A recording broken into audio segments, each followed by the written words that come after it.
An interdisciplinary team of UBC researchers has embarked on a 3-year study to investigate the impact partners have on each other's health behaviors post-stroke. My stroke happened January 5th, 2017.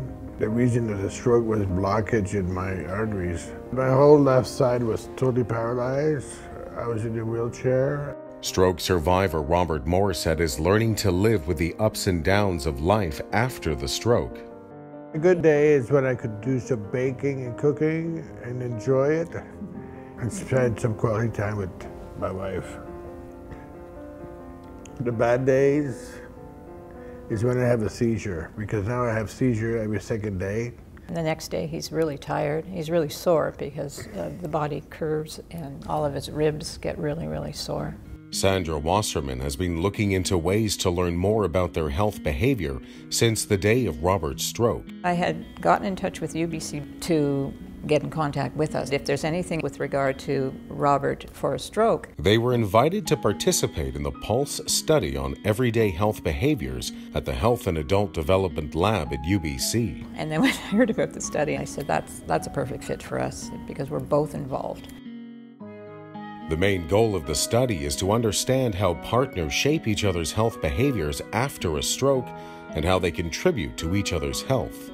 The study wants to know how many portion of vegetables we had, how many kilometers did we walk, and the exercise.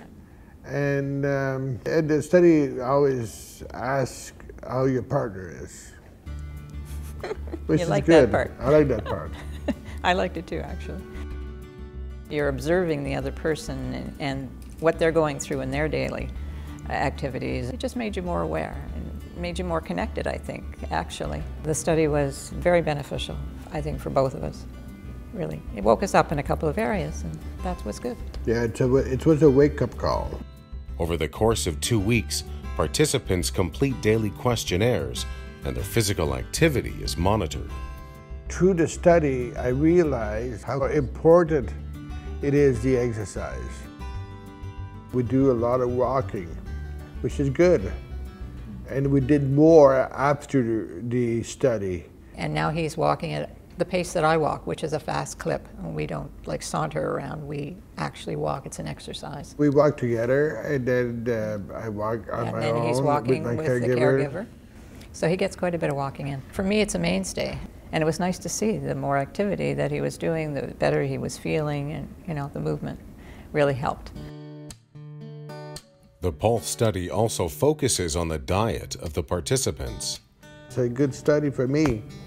It made me realize stuff that I didn't know. I would say, wow, look at how many vegetables that my wife is taking. And I said to myself, wow, I only had 2 portions. How could that be? Because I didn't realize how poorly I was not eating vegetables or fruit. I never thought I'd get him to eat a vegetable, but he's now eating. It gets incorporated a lot into the foods too. The study is over, yeah. But the lifestyle is changing because of the study. The UBC researchers train the participants of the Pulse study in the use of tablet computers. I've never used any of those high-tech things. Our instruction was really simple. They made it very easy how to get into it, and then it was just questions. It was just like flipping a page. I found it quite easy, and I think Robert did too. It was very We found easy. it easy. My kids have been bugging me because I have a granddaughter who lives in Ottawa, and she wants to do FaceTime with me. And because I have a flip phone, I can't do that. After completing the study, couples can choose to receive monetary reimbursement or keep one tablet. And then when I heard about the study and there's an iPad, I'm going, well, there's the iPad. But when we actually did the study, we learned how to use the iPad. It became so automatic, and so that made it really the fun part of it. Because here we were taking pictures and doing all kinds of stuff and answering questions and going, this is terrific. And for everything else the couples would like to learn about their tablet, the Pulse team offers a free and private technology workshop after all study components are complete. That made a huge difference, actually. Yeah, I was able to not be so intimidated. You just want to find out the basics of how you can get into the computer. Well, FaceTime was important for me, but how to get onto the internet and use it. You learn how easy it is and how much fun it is, and then you go, what was I worried about in the first place? 2 days ago, my granddaughter and I, we FaceTimed. I get to see her in action, and it's so amazing.